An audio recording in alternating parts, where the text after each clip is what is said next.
पण गीत अशासाठी येतोय की हे व्यक्तिगत आवडीतलं गीत आहे माझं, आमच्या संगीत संयोजकांचं, मिलिंद गुणेंचं, शंतनू खेर, नितीन जाधव आणि सगळ्यांचंच, म्हणून हे घेणार आहोत गाणं. खूप अप्रतिम चाल आणि कमाल वाटते गदिमांची की एका निसर्गरम्य ठिकाणावर त्यांनी ठिकाणाविषयी वर्णन करणारं गीत त्यांनी इतकं सुंदर लिहिलेलं आहे. आणि गीत रामायणातल्या कथेतल्या दोन महत्त्वाच्या टप्प्यांना जोडणारं हे गीत आहे. म्हणजे तो असा जर्क नाही आहे. याचं कारण की गदिमा हे महाकवी तर होतेच, पण उत्कृष्ट फार अव्वल दर्जाचे पटकथाकारही होते, म्हणून त्यांनी या गीताची आखणी केली असावी असं मला वाटतं. आपण ऐकूया.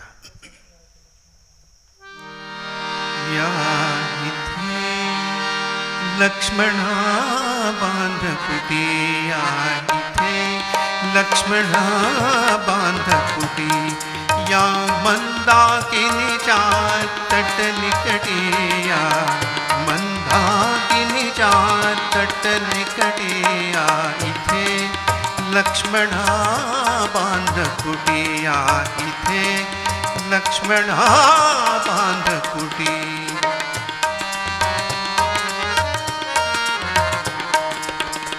पलाश फुलले बिल्व वागले, भल्लातक फल भारे लवले, दिसती नयाना मानव शिवले, दिसती नयाना मानव शिवले.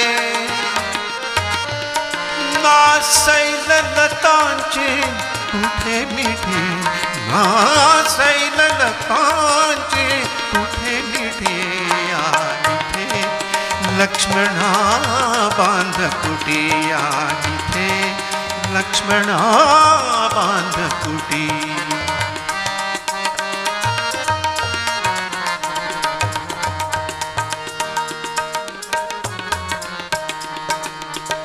किती फुलांचे रंग गणावे, कुणा सुगंधा काय म्हणावे, मूकरम्यता सहज तुणावे, येताच पूजने कर्णकुटी, येताच पूजने कर्णकुटी, या इथे लक्ष्मणा बांध कुटी, या इथे लक्ष्मणा बांध कुटी.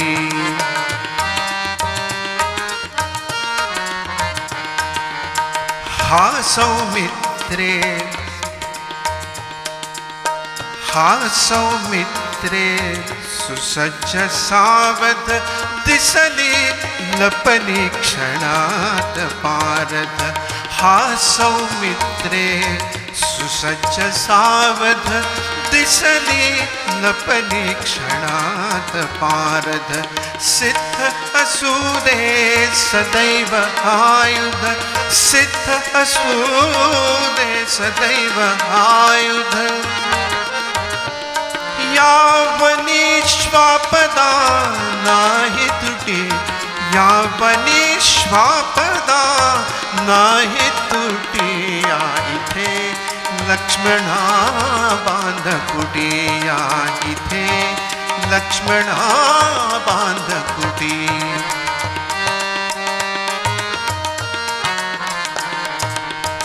जानकीसाठी लतिका कलिका, तुझिया माझा पक्ष सायका. जानकीसाठी लतिका कलिका, तुझिया माझा पक्ष सायका. उभय लाभले वनात एका, उभय लाभले वनात एका. पोचलो येथती शुभ चिखटी, पोचलो येथती शुभ चिखटी, या इथे लक्ष्मणा बांध कुटी.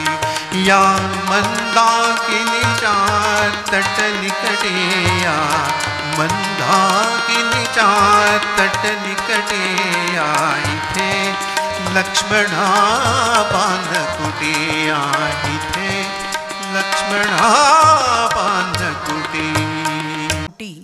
या श्रीरामाच्या आज्ञेप्रमाणे लक्ष्मणाने त्वरित शाखा पल्लवांची जमवाजमव केली आणि चित्रकूट पर्वतावर श्रीरामाश्रम उभा राहिला. एका कृष्ण मुर्गाची आहुती देऊन श्रीरामानी त्या नव्या निवासस्थानाची समंत्रक वास्तुशांती केली. राम, लक्ष्मण आणि जानकी यांनी त्या पर्णकुटीत प्रवेश केला. इकडे रामवियोगाने भकास झालेल्या अयोध्येच्या प्रासादात सुमंताने खालच्या मानेनेच प्रवेश केला.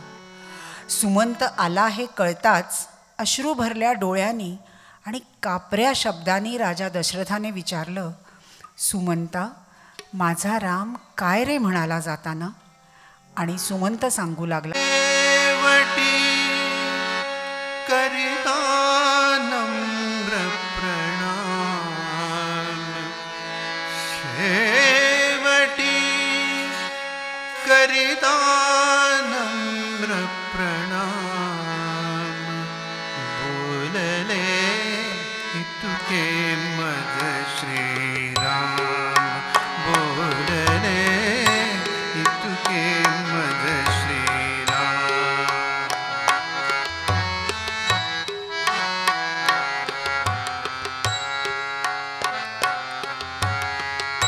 अयोध्येस तू परत सुमंता, कुशल मुझे कथुनी ताता, पदवंदन करी माझ्या करिता, पदवंदन करी माझ्या करिता, तात चरण ते वंदनीय रे, शततीर्थांचे धाम, बोलले तुके मज श्रीराम.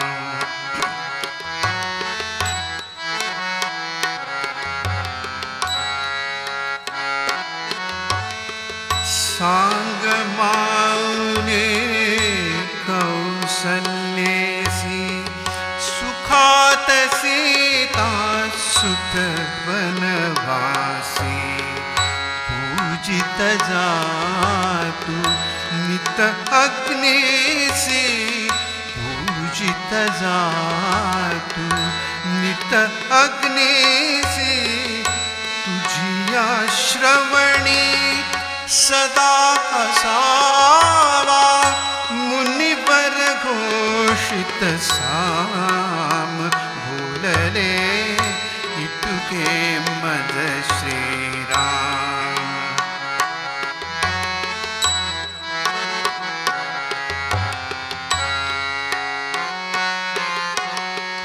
छत्र शिरावर तुझ्या पित्याचे, पाळच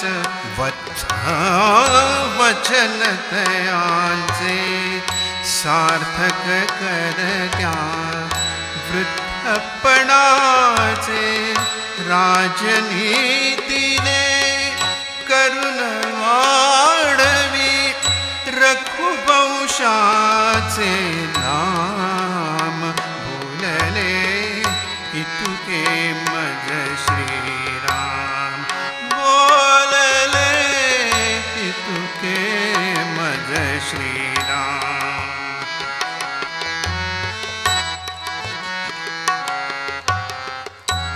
बोलत बोलत ते गहिवरले,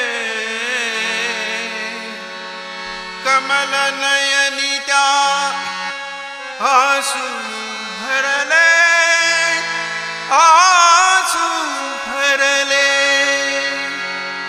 करुण दृश्य ते अजून न सरले, अजून न सरले,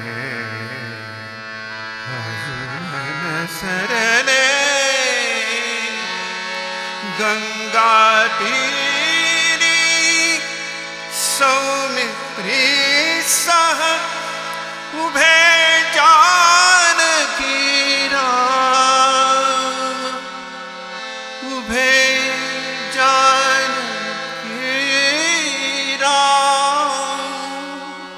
हनुमंताने अशा तऱ्हेने श्रीरामांचा निरोप राजा दशरथांना सांगितला तेव्हा महाराजांची अवस्था अत्यंत करुणास्पद झाली. त्यांचे डोळे निथळू लागले, श्वास जलद चालू लागले. शोकातिशयाने कंठ दाटून आला. स्वतःवरच अत्यंत चिडल्यासारखे हातवारे करीत ते बोलू लागले. तोल जाऊन पुन्हा पुन्हा खाली कोसळू लागले. अशा अवस्थेतच राजा दशरथांचे एकाएकी प्राणोत्क्रमण झालं. सर्व नगरीत हाहाकार उडाला. वसिष्ठादिकांनी संयमपूर्वक तो प्रसंग सहन केला. नंदीग्रामी भरताला आणण्यासाठी दूत पाठवले गेले. राजा दशरथाच्या मृत्यूचं वर्तमान दूतांनी बुद्ध्याच भरतापासून गुप्त ठेवलं. कदाचित श्रीरामाला यौवराज्याभिषेक होत असेल म्हणून त्वरेने पाचारण केलं असेल अशा कल्पनेने भरत तातडीने अयोध्येला परत आला. गतधवा नगरीचं दृश्य त्याला अत्यंत उदास आणि करुण गंभीर दिसलं. कैकेयीची भेट होताच तिने सर्व प्रकार आपल्या लाडक्या पुत्राला निवेदन केला. राजाचं और्ध्वदेहिक उरकून राज्य स्वीकार करण्याची आज्ञा तिने त्याला केली.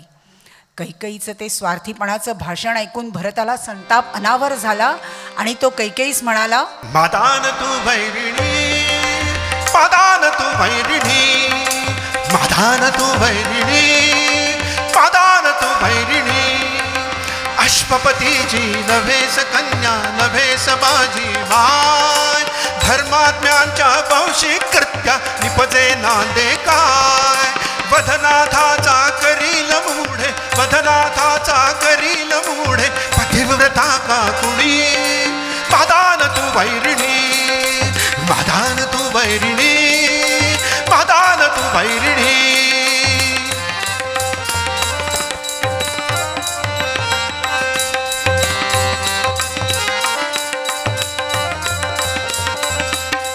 तुला पाहता शार्थ होते या खड्गाची धार.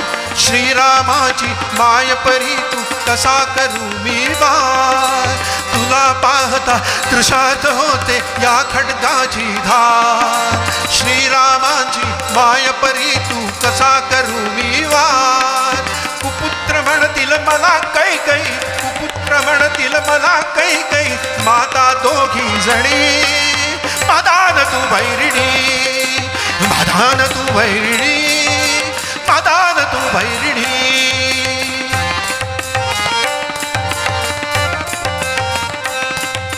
कसा शांत होऊ शब्दाने मी कौशल्येचा शोध. सुमित्रतेच्या उदास वाणे गमतील तिन्ही लोक. कसा शांत होऊ शब्दाने मी कौशल्येचा शोध. सुमित्रे सत्या उदास वाणे गमतील तिन्ही लोक. कुठल्या वचने नगर जनांची, कुठल्या वचने नगर जनांची करू मी समजावणी. मादान तू वैरिणी, मादान तू वैरिणी, मादान तू वैरिणी.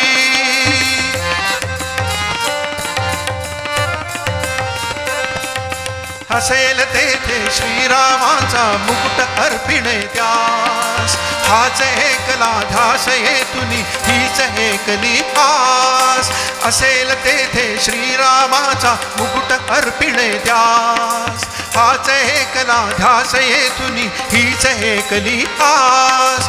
काल रात्रसी रहा इथे तू, काल रात्रसी रहा इथे तू. आक्रंदत विजली, मादान तू वैरिणी, मादान तू वैरिणी, मादान तू वैरिणी.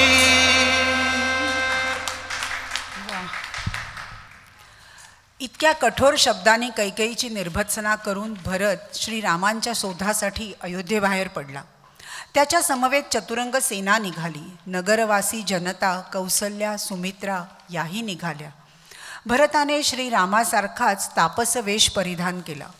राम लक्ष्मण गेले त्याच मार्गाने हा जनसागर निघाला. भरद्वाज आश्रमी भरताला समजलं की रामाश्रम चित्रकूट पर्वतावर आहे.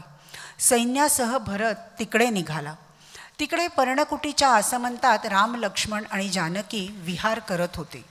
उत्तर दिशेकडून एकाएकी धुळीचे लोळ उठले आणि कांठळ्या बसवणारे नाद कानी आले. सदैव जागरूक असणाऱ्या लक्ष्मणाने सावधान राघवा असा इशारा देत भरतावर चालून जायचे ठरवले. तेव्हा श्रीरामांनी परत त्याचं सांत्वन केलं आणि त्याला शांत केलं. भरत रामाश्रमात आला. वेड्यासारखी त्याने श्रीरामांच्या चरणांना मिठी घातली. रामाने त्याला जवळ घेतलं आणि कुशल प्रश्न विचारले. भांबावून गेलेल्या भरताने मोठ्या कष्टाने पितृनिधनाची वार्ता सांगितली. सर्व आश्रमावरच दुःखाची छाया पसरली. यथाकाली श्रीरामांनी वडिलांचं श्राद्ध केलं. भरत पुन्हा पुन्हा म्हणू लागला, रामा, माझ्या आईच्या मूढपणामुळे आणि वडिलांच्या पत्नीप्रेमामुळे तुम्हाला वनवासी व्हावं लागलं. तेव्हा सर्वज्ञ श्रीराम भरताला म्हणाले, दैवजात दुःखे भरता, दैवजात दुःखे भरता, दोषना कुणाचा, पराधीन आहे जगती पुत्र मानवाचा, दोषना कुणाचा, पराधीन आहे जगती पुत्र मानवाचा, दोषना कुणाचा.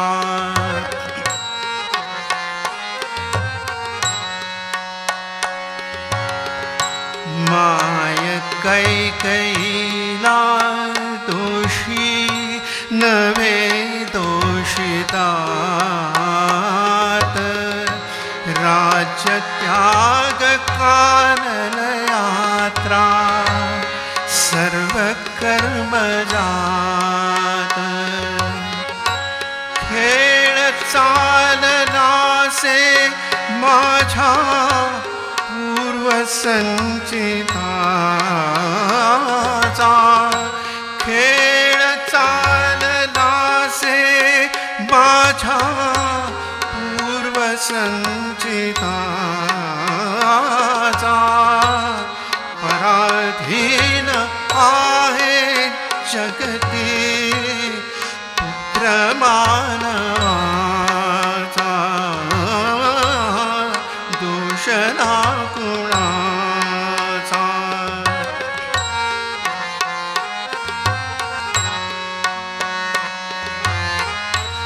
जीवासवे जन्मे मृत्यू, जोड जन्म जात,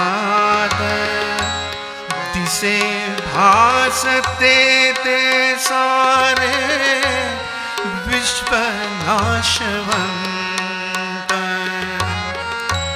काय शोक करिसी वेड्या स्वप्नीच्या फळांचा,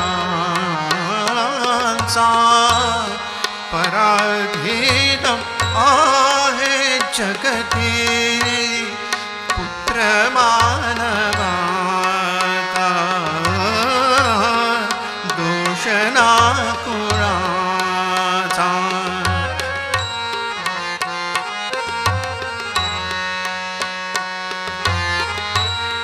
जरा मरण यात सुटला पूर्ण प्राणी जात, दुःख मुक्त जगला कारे कुणी जीवनात, वर्धमान ते चाले मार्ग रे क्षयाचा, पराधीन आहे जगती पुत्र मानवाचा,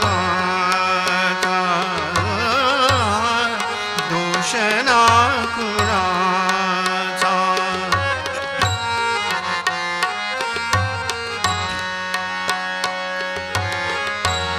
दोन ओंडक्यांची होते सागरात भेट,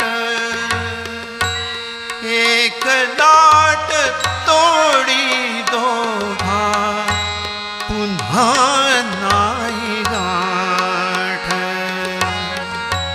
क्षणिक तेवी आहे बाळा मेळ माणसांचा पराधीन आहे जगती पुत्र मानवाचा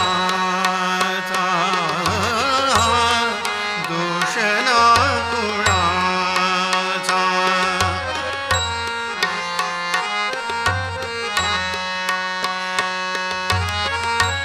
नको आग्रहाने मजसी परत भूस व्यर्थ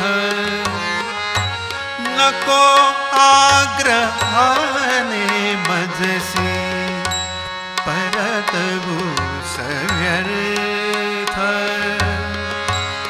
पितृवचन पाळून दोघे हो रे कृतार्थ मुकुट कवच धारण करी का वेश तापसाचा पराधीन आहे जगती पुत्र मानवाचा दोष ना कुणाचा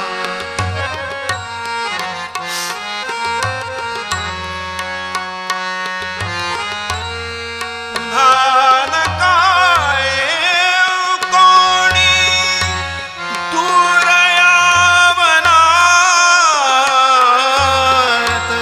प्रेम भाव तुमचा माझा जागता मनात मान वाढवी तू लोके अयोध्यापुरीचा पराधीन आहे जगती पुत्र मानवाचा दोष ना कुणाचा पराधीन आहे जगती पुत्र मानवाचा दोष ना कुणाचा. रामाने कितीही वेळा पटवून सांगितलं तरी भरत पुन्हा पुन्हा आग्रह करीत होता, तुम्ही परत चला, राज्याभिषेक करवून घ्या. पण श्रीरामांनी नम्रपणे नकारच दिला. ते म्हणाले, भरता, पित्राज्ञेने मला वनवास आणि तुला सिंहासन मिळालं आहे. तू परत जा आणि अयोध्येचं राज्य कर, हेच धर्म्य आणि उचित आहे. 14 वर्ष वनवास भोगून मी सीता आणि लक्ष्मणासह अयोध्येत परत येईन. श्रीरामांच्या या उत्तराने निराश झालेला भरत गहिवरला आणि आपुल्या द्या पादुका असं काकुळतीने श्रीरामांकडे दान मागू लागला. श्रीराम हे दान नाकारू शकले नाहीत. भरताने त्या पादुका अयोध्येला मिरवत नेल्या आणि त्यांनाच राज्याभिषेक करवला. इकडे श्रीरामाने चित्रकूट सोडला आणि प्रवास करत ते दक्षिणेकडे निघाले. वाटेत उभयतांनी अनेक राक्षसांचा संहार करत ऋषींना अभयवचन दिलं. अगस्ती आणि सुतीष्ण ऋषींनी रामलक्ष्मणांना दिव्यायुध अर्पण केली. 10 वर्षांनी श्रीराम गोदातटी पंचवटीत आले. एकदा ते वार्तालाप करीत बसले असता एक अद्भुत स्त्री आश्रमाच्या अंगणात आली आणि अनुरक्तेसारखी श्रीरामांना न्याहाळू लागली. मंजूळ स्वरात ती त्यांना म्हणू लागली, कोण तू, कुठला राजकुमार? असं पुन्हा पुन्हा विचारणाऱ्या शूर्पणखेला श्रीरामांनी मी एकपत्नी व्रतधारी आहे असं सांगताच ती जानकीच्या अंगावर धावून गेली. तेव्हा मात्र महाबलाढ्य श्रीरामांनी शूर्पणखेला विरूप करण्याची लक्ष्मणाला आज्ञा केली. त्याने तिचं नाक आणि कान छेदून टाकले. महाभयंकर आक्रोश करत ती पळू लागली. तिचे बंधू खर आणि दूषण सहाय्याला आले, पण महाधनुर्धर श्रीरामाने सर्व सैन्याचा संहार केला. ती विरूप राक्षसी लंकेस गेली आणि लंकाधिपती रावणास चेतवू लागली, सूड घे त्याचा लंकापती. असे पुन्हा पुन्हा म्हणून शूर्पणखेने चेतवलेला दशानन रावण रामाशी युद्ध करून सीता हरणाच्या उद्योगाला लागला. त्याने मारीचाचे सहाय्य मागितले. मारीचाला श्रीरामाचा पराक्रम माहीत होता. त्याने रावणाचे मन वळवण्याचा प्रयत्न केला, परंतु काहीही उपयोग झाला नाही. शेवटी रावणाने कपट करून पाहायचं ठरवलं आणि मारीचास मृगरूप धारण करण्यास सांगितलं. इथे सुद्धा AI टेक्नॉलॉजीचा वापर केला आहे हे लक्षात येईल आपल्या. स्वतः याचकवेश धारण करून त्याच्या पाठोपाठ पंचवटीमध्ये गेला. मारीचाने धारण केलेलं ते अपूर्व मृगरूप पाहून सीतेला खरोखरच अत्यंत मोह झाला आणि ती पर्णशाळेत येऊन श्रीरामांना म्हणू लागली, तोडिता फुले मी सहज पाहिला जाता, तोडिता फुले मी सहज पाहिला जाता, मज आणून द्यातो हरिण योध्यानाथा, मज आणून द्यातो हरिण योध्यानाथा.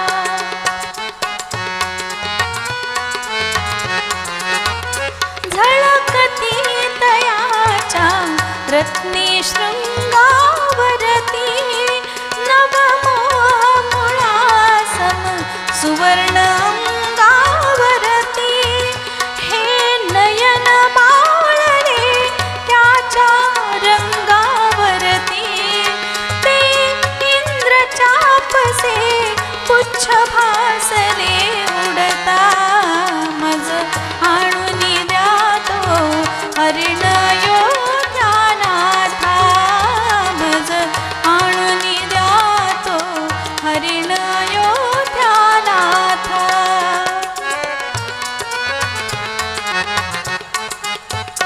तो येऊन गेला अनेकदा या दारी, दिसतात कुमंडली पदचिन्हे सोनेरी, घाशिले शिंगया रंभा स्तंभावरी, तो दिसे सुवर्णी बघा देवरा कांता, मज आणून द्यातो हरिण योध्यानाथा, मज आणून द्यातो हरिण योध्यानाथा.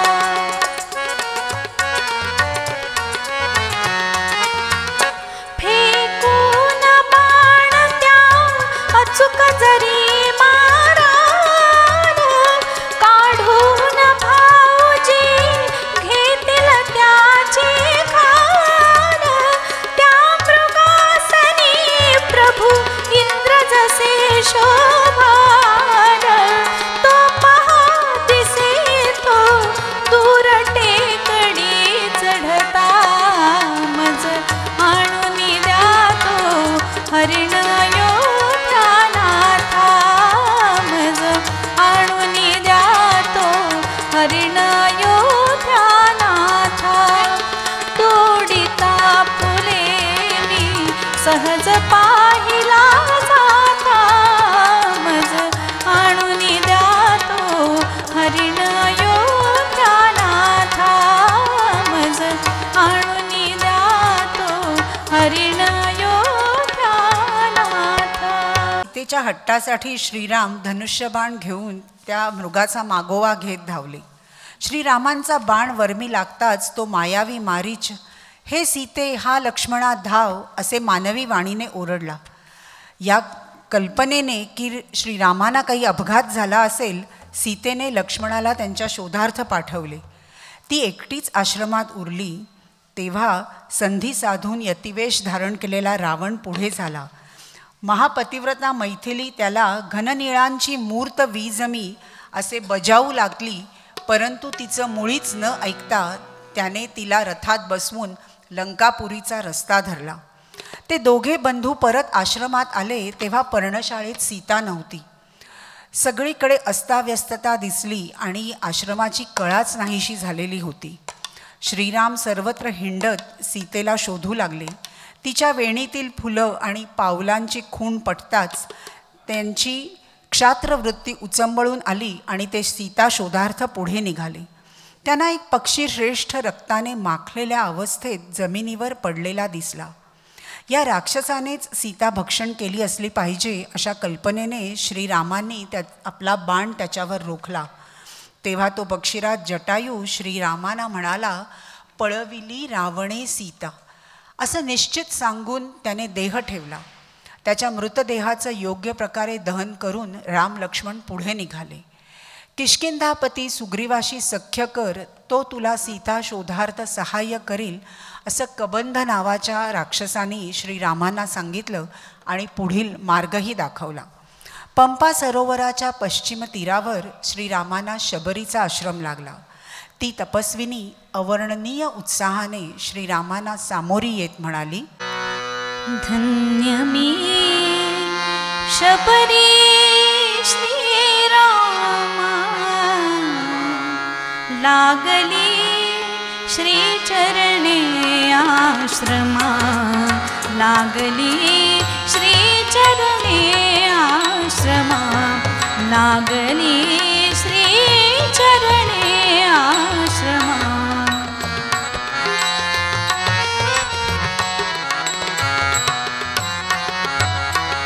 चित्रकूट आहे चरण लागता, किती पावले मुनी मुक्तता.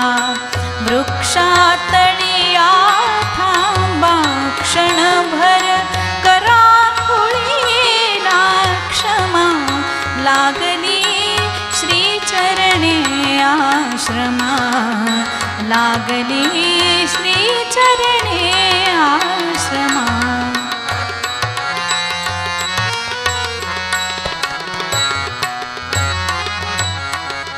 या चरणांच्या पूजे करिता, नयनी प्रगटल्या माझ्या सरिता. पदप्रक्षालन करा विस्मरा, प्रवासातल्या श्रमा, लागली श्रीचरणे आश्रमा, लागली श्रीचरणे आश्रमा.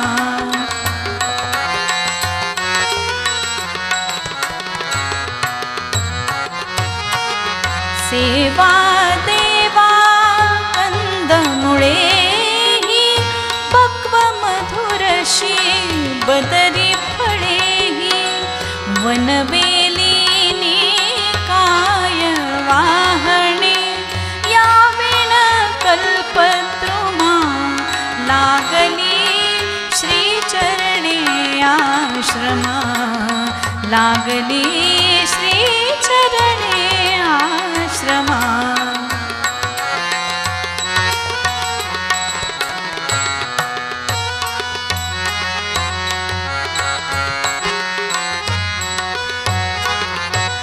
का सौमित्री शंकित दृष्टी, अभिमंत्रित ती नव्हेत उष्टी. या वदनी तर नित्यनांद तो, या वदनी तर नित्यनांद तो. वेदांचा मधुरिमा, लागली श्रीचरणे आश्रमा, लागली श्रीचरणे आश्रमा. धन्य मी शबरी श्रीरामा, लागली श्रीचरणे आश्रमा, लागली श्रीचरणे आश्रमा. शबरीच्या आश्रमातून श्रीराम आणि लक्ष्मण पुढे ऋष्यमुख पर्वतावर आले. इथेच कपिश्रेष्ठ सुग्रीव आणि हनुमंतादिक मंत्र्यांची आणि त्यांची गाठभेट झाली. हनुमंत आणि श्रीराम यांच्यात प्रथम दर्शनीच स्नेहभाव निर्माण झाला. अग्नीच्या साक्षीने दोघांमध्ये मित्रभाव निर्माण झाला आणि वाली वधना खल निर्दाली असं म्हणत श्रीरामांनी वाली वध केला. सुग्रीवाला किष्किंधेचं राज्य परत दिलं आणि कर्तव्यपूर्तीसाठी सुग्रीवाने कोट्यावधी वानर दशदिशांना पाठवले. हनुमंताने उग्र रूप किंवा प्रचंड रूप धारण करून समुद्रोल्लंघन केलं आणि तो लंकेत गेला. तिथे सूक्ष्म रूप धारण करून नॅनो टेक्नॉलॉजी त्याने सीतेच्या शोधार्थ सर्व वन उपवन आणि बागा पालथ्या घातल्या आणि एके ठिकाणी त्याला मलिन वस्त्रा सीता दृष्टीस पडली. तिने जरी मुद्रिका ओळखली होती तरी हनुमंत हा दूत असल्यामुळे त्याच्याबरोबर परत येण्यास सीतेने नकार दिला आणि शपथपूर्वक श्रीराम तिच्या मुक्ततेसाठी येणार असल्याचे हनुमंताने सांगितले. तोवर एका राक्षसीने हनुमंताला पाहिले आणि त्यांनी त्याला बांधून रावणापुढे हजर केले. रावणाने त्याला ठार मारण्याची आज्ञा केली, परंतु बिभीषणाने सांगितले की दूतास मारणे योग्य नाही, म्हणून त्याचं पुच्छ पेटवून राक्षसाने त्याला सोडून दिलं. पेटत्या पुच्छानेशी हनुमंत रावणाच्या सभेतून उडाला आणि गगनात लीलया उडुनी गगनात पेटवी लंका हनुमंत पेटवी लंका हनुमंत पेटवी लंका हनुमंत पेटवी लंका हनुमंत.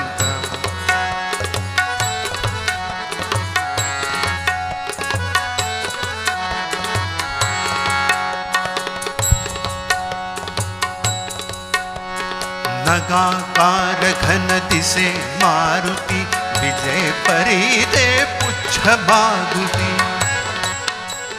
नगाकार घन दिसे मारुती विजय परिदे पुच्छ मागुती. आग वर्षती नगरी वरती चालला नगर छेदवी पेटवी लंका हनुमंत पेटवी लंका हनुमंत पेटवी लंका हनुमंत पेटवी लंका हनुमंत पेटवी लंका हनुमंत पेटवी लंका हनुमंत. सर्व लंका पेटवून देऊन हनुमंताने शांत चित्ताने सागर जलात आपलं पुच्छ विझू दिलं आणि आकाशमार्गे तो श्रीरामांपाशी आला. सीतेनं दिलेला मणी श्रीरामांनी अचूक ओळखला आणि असंख्य वानरांसह ते समुद्रतीरी पोचले. समुद्रोल्लंघन कसं करावं हा विचार श्रीरामांना पडला. 3 दिवस त्यांनी सागराची प्रार्थना केली आणि मग शस्त्र उपसलं. तेव्हा साकार प्रकट होत सागर श्रीरामांना नम्रपणे म्हणाला, विश्वकर्म्याचा पुत्र नळ वानर याच्याकडून सेतू बांधून घ्यावा, मी तो आनंदाने धारण करीन. श्रीरामांनी नळाला आज्ञा केली आणि उच्च रवाने गात वानर सेतू बांधू लागले. सेतू बांधारे सेतू बांधारे सेतू बांधारे सेतू बांधारे सेतू बांधारे सागरी सेतू बांधारे सागरी सेतू बांधारे सागरी सीतावर रामचंद्र की जय. सेतू बांधारे सेतू बांधारे सेतू बांधारे सागरी सेतू बांधारे सागरी सेतू बांधारे सागरी सीतावर रामचंद्र की जय.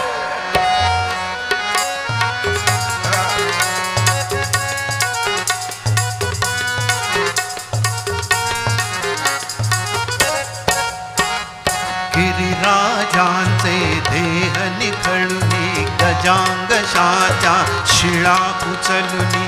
गिरिराजांचे देह निखळुनी गजांगशाच्या शिळा उचलुनी. जळात द्या रे सवे ढकलुनी जळात द्या रे सवे ढकलुनी. सेतू बंधने जोडून ओढा सेतू बंधने जोडून ओढा समीप लंकापुरी. सेतू बांधारे सागरी सेतू बांधारे सागरी सेतू बांधारे सागरी सीतावर रामचंद्र की जय.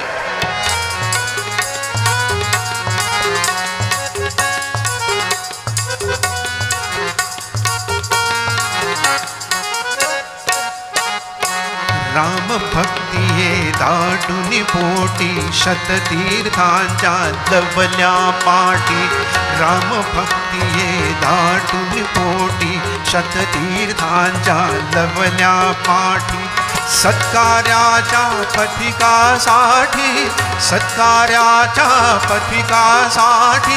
श्रीरामाना असेच घेती श्रीरामाना असेच घेती वानर पाठीवरी सेतू बांधारे सागरी सेतू बांधारे सागरी सेतू बांधारे सागरी सीतावर रामचंद्र की जय.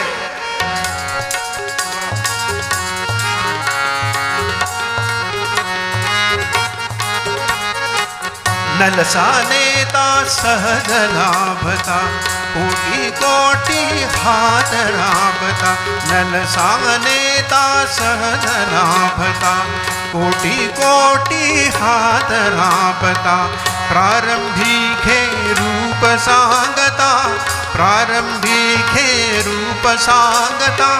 पाषाणच हे पाहणी नया पाषाणच हे पाहणी नया धरती पाण्यावरी सेतू बांधारे सागरी सेतू बांधारे सागरी सेतू बांधारे सागरी सीतावर रामचंद्र की जय.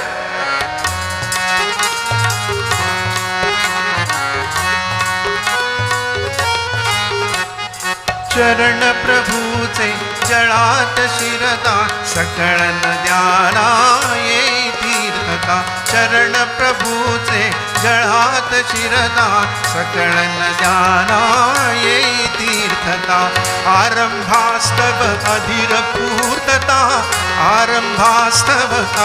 पूर्तता शिळा होऊनी जडू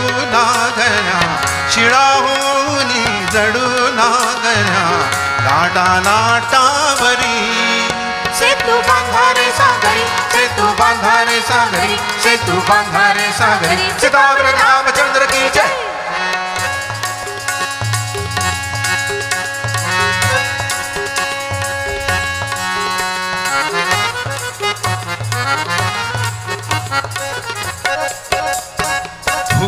कारुणी पिटवा डंका ओहो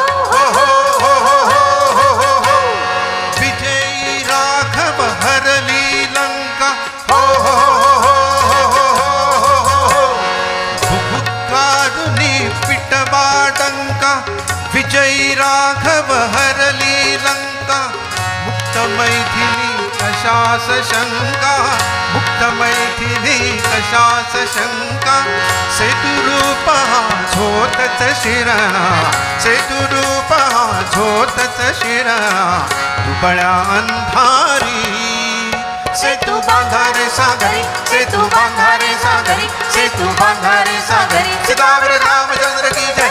सेतू बांधारे सेतू बांधारे सेतू बांधारे सागरी सेतू बांधारे सागरी सेतू बांधारे सागरी सीतावर रामचंद्र की जय. आपल्याला थोडी वेळेची मर्यादा आहे त्यामुळे आपण पुढील कथाभाग थोडा आटोपता घेणार आहोत. राम आणि रावणांचं घनघोर युद्ध झालं आणि त्यात इंद्रसारथी मातलीनी सांगितल्याप्रमाणे ऋषींनी दिलेला दैदिप्यमान बाण महाप्रतापी रावणाच्या दिशेने श्रीरामांनी सोडला आणि रावणाचा मृत्यू झाला.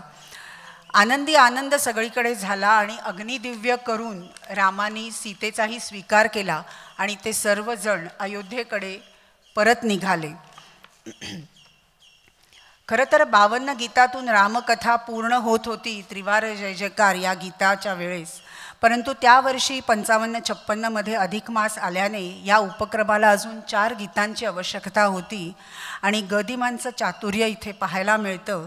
ते पटकथाकार असल्याने त्यांनी सहजपणे 4 गीतं प्रभो मज एकच वर द्यावा ओठात थांबुनी सशब्द आशा लाजे मज सांग लक्ष्मणा जाऊ कुठे आणि गा बाळानो श्रीरामायण ही गीतं तर लिहिलीच, पण शेवटचं गीत हे फ्लॅशबॅक पद्धतीने रामकथा खुलवत सुरुवातीच्या स्वये श्री रामप्रभू ऐकती इथे आणून सोडलं. ऐकूया हेच सांगतेचं गीत, गा बाळानो श्रीरामायण.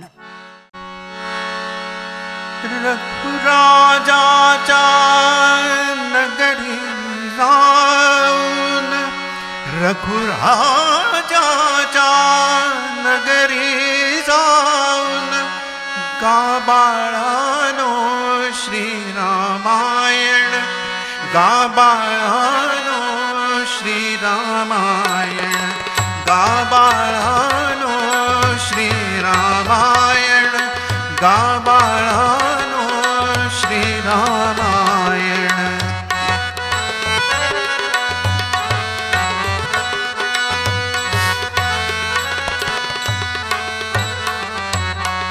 मुनिजन पुनीत सदनामधुनी नराधिपांच्या निवासस्थानी. मुनिजन पुनीत सदनामधुनी नराधिपांच्या निवासस्थानी. उपमार्गातून राजपथातून, उपमार्गातून राजपथातून मुक्त दरवळो तुमचे गायन, मुक्त दरवळो तुमचे गायन. गा बाळानो श्रीरामायण, गा बाळानो श्रीरामायण.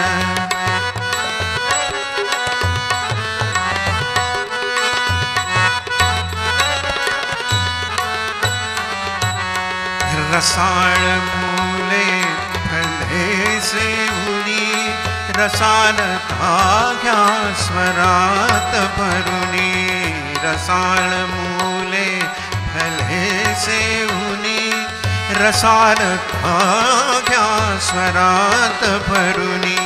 अचूक घेत जा स्वरा मिळवुनी, अचूक घेत जा स्वरा मिळवुनी. लय तालांचे पाळा बंधन, लय तालांचे पाळा बंधन. गा बाळानो श्रीरामायण, गा बाळानो श्रीरामायण.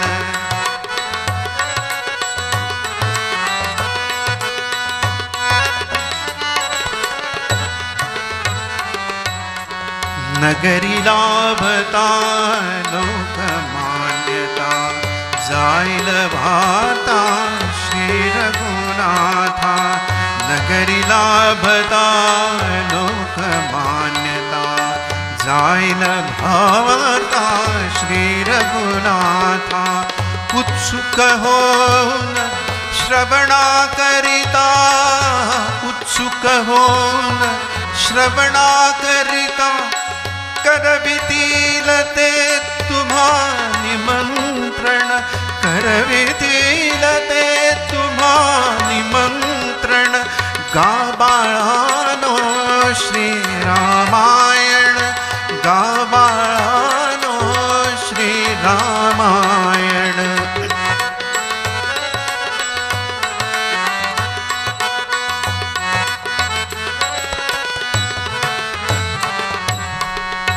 सर्गक्रम घ्या पुरता ध्यानी,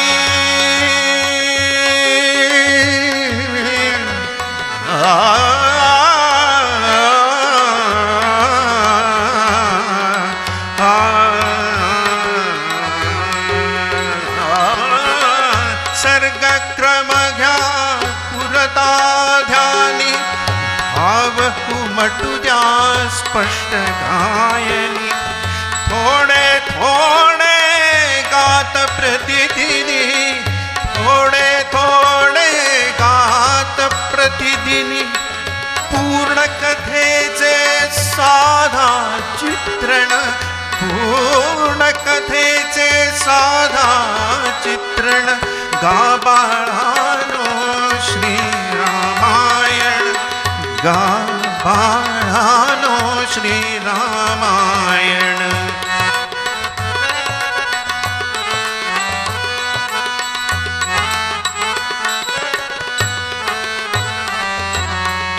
नका सांगू रे नाम ग्रामवा, स्वतःच माझे शिष्यच म्हणवा. नका सांगू रे नाम ग्रामवा,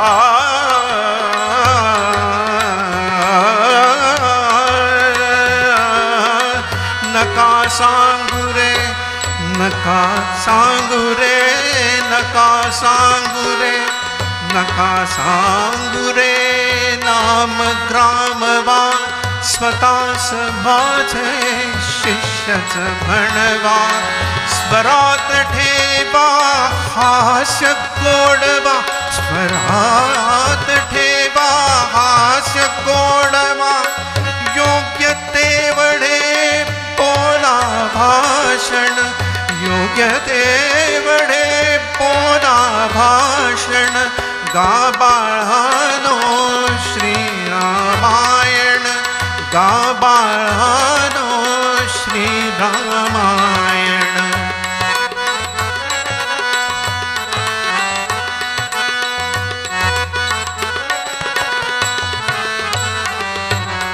स्वये ऐकता नृपशत्रुंजय संयत असुद्या मुद्रा अभिनय स्वये ऐकता नृपशत्रुंजय संयत असुद्या मुद्रा अभिनय काव्य नभे हा अमृत संचय काव्य नभे हा अमृत संचय आदरील त्या रघुकुल भूषण आदरील त्या रघुकुल भूषण गा बाळानो श्रीरामायण गा बाळानो श्रीरामायण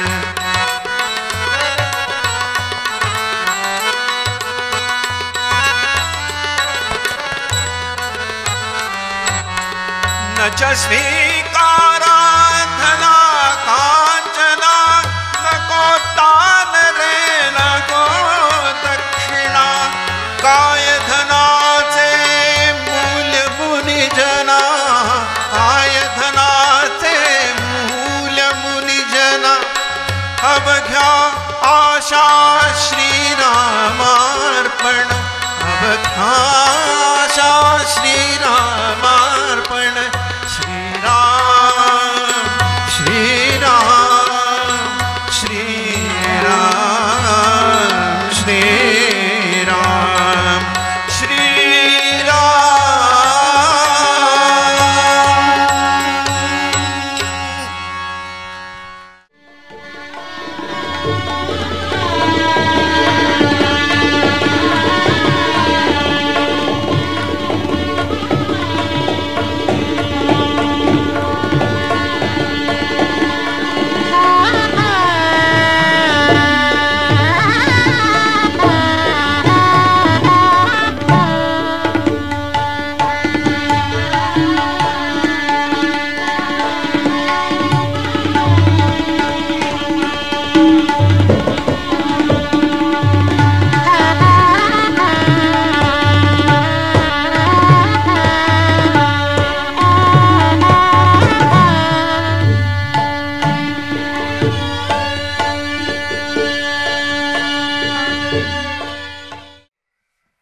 चाफळच्या या उत्सवामध्ये सगळ्या सेवा घडत असतात. कीर्तन सेवा आहे, भजन सेवा आहे, पूजा धार्मिक विधी सगळे आहेत, प्रदक्षिणा आहेत, पहाटेपासून काकडा असतो आणि संगीत सेवा ही आज झाली. आणि या संगीत सेवेचं खरं तर पुण्य आम्हाला जास्त या दृष्टीने लाभत नाही आहे, कारण ही सेवा तुम्ही केली आहे. आणि पुण्यापेक्षा या याच्यात तुम्हाला सर्व कलाकारांना, कारण कलेचे भुकेले असता तुम्ही, त्याला कौतुकाची थाप ही श्रीरामांची मिळते आहे. आणि या सेवेमध्ये तुम्हाला प्रत्येकाला, प्रत्येक कलाकाराला दीर्घ आयुरारोग्य लाभो अशीच सेवा रामचरणी, रामाच्या सगळ्या ठिकाणी तुम्हाला करायला मिळोत ही श्रीरामचरणी प्रार्थना.